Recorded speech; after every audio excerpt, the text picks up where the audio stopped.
మాట మార్చుకో, బయట వేరు అసెంబ్లీ వేరు అని సర్ది చెప్పడానికి ప్రయత్నించినా నువ్వు నిన్నటి వరకు మారలా. మన నాయకుడు నిన్ను అసెంబ్లీలో నా పక్కన కూర్చొని చెప్పాడు. నిన్న హరీష్ రావు గారు ఒక ఐపీఎస్ అధికారిని నువ్వు దుర్భాషలు ఆడుతూ ఉండగా వెనక్కి తోసేసి సమర్థించి ఇష్యూ పెరగకుండా సమర్థించినటువంటి తీరు, అయినా నా విధులకు ఆటంకం కలిగించారని చెప్పి అధికారి కేసు పెట్టినటువంటి తీరు, మమ్మల్ని కొట్టి మా మీద 10 సెక్షన్లు పెట్టినటువంటి తీరు, మమ్మల్ని 6 గంటల పాటు 10 గంటల పాటు పోలీస్ స్టేషన్లో ఉంచినటువంటి తీరు, బెయిల్ చేసుకుని వచ్చినటువంటి తీరు. ఇంకో మాట కూడా మాట్లాడారు. మీరందరూ ఉన్నారు, నా కార్ని ఫాలో అయ్యారు. సామరస్యంగా మాట్లాడదాం అనుకున్నాం, ఆవేశపూరితంగా కొన్ని మాటలు మాట్లాడినప్పటికీ కూడా పోలీస్ ఎస్కార్ట్తో గాంధీ వెళ్ళాడు అనేది ఇక్కడ నిన్న కొన్ని ఛానల్స్ అయితే 10 ఛానల్స్ అయితే నాతో పాటు వచ్చినాయి. ఒక్క పోలీస్ నాతో పాటు ఉన్నారా అనేది మీరు చెప్పండి. హరీష్ రావు గారికి చెప్పండి. ఇలాంటి నోరు కంట్రోల్ లేని వాళ్ళకి చెప్పినా ఉపయోగం ఉండదు. అన్నా అది వాస్తవం కాదు, నీకు తప్పుడు మాటలు చెప్పి మళ్ళీ మీడియాలో తప్పుడు ప్రసారం చేయించారు, అది కరెక్ట్ కాదని చెప్పండి. నేను వెళ్ళేటప్పుడు నా ఇంటికాడ పోలీస్ సిబ్బంది ఉన్నారా, ఆయన ఇంటికాడ పోలీస్ సిబ్బంది ఉన్నారా? నువ్వు రా అని ఆహ్వానించా. నీ ఇంటికాడ 50 మందిని పెట్టుకున్నావు, నన్ను కింద పడదోయించావు. నీ ఇంటికాడ సెక్యూరిటీ పెట్టుకున్నావు, కొంతమంది చీటర్స్తో రాళ్ల దాడి చేయించావు. చేసిన తప్పులు తెలుసుకో, తప్పులు సరిదిద్దుకో. నా ఏమైనా ఉంటే నేను దిద్దుకుంటా. అది మానవత్వం. అప్పుడు మనిషి అవతారం వస్తుంది నీకు.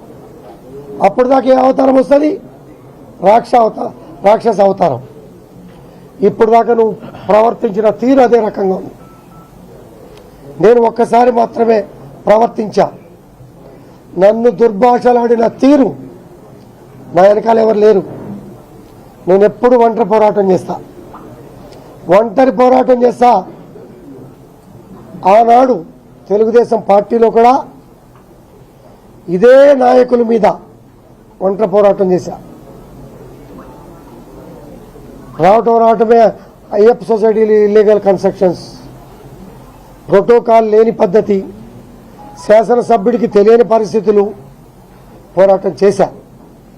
తర్వాత గౌరవంగా హరీష్ రావు గారు నా దగ్గరకు వచ్చి నన్ను తీసుకెళ్లి బీఆర్ఎస్ పార్టీలో జాయిన్ చేశారు, టీఆర్ఎస్ పార్టీలో జాయిన్ చేశారు. తర్వాత భారతదేశం పార్టీ అయింది. ఆంధ్ర అధ్యక్షుడిని కూడా పెట్టాం. ఆంధ్ర వాళ్ళ గురించి నీ శాసనసభ్యుడే, మన శాసనసభ్యుడే, 10 నెలల శాసనసభ్యుడు ఆంధ్ర వాళ్ళ గురించి మాట్లాడే తీరు మీరు విన్నారు. ఆంధ్రాకి అధ్యక్షుడు పెట్టామా, మహారాష్ట్రకు అధ్యక్షుడు పెట్టామా, భారతదేశ పార్టీ అన్నామా, ఏదన్నా నిలబెట్టుకున్నామా? ఇటువంటి సన్నాసులను పెట్టుకొని మనం అధికారం కోల్పోయాం. అభిమానిగా, శ్రేయోభిలాషిగా, పెద్ద మనిషిగా, అనుభవజ్ఞుడిగా కేసీఆర్కి ఈ విషయాలు తెలియచేయాల్సిన బాధ్యత మనందరి మీద కూడా ఉన్నది. ఇవన్నీ జరుగుతున్నటువంటి తీరు. కేసీఆర్ గారు ఎన్నో విషయాల్లో చెప్పారు. కలుపుకోండి, కలిసి ఉండండి, వ్యాపారం పెంచుకోండి, గౌరవంగా బతకండి, అందరం కలిసి ఉండాలని. మధ్యలో కొంతమంది మంత్రులు మాట్లాడారు ప్రాంతీయత మీద. ఇవాళ 10 ఏళ్లు దాటినాక ఇవాళ నువ్వు మాట్లాడావు. వీటన్నిటి కూడా సరి చేసుకొని ముందుకెళ్తే మీకు భవిష్యత్తు, లేకపోతే మనమంతా అగాధంలోకి వెళ్ళిపోతాం. పెద్ద ఆయన కేసీఆర్ గారు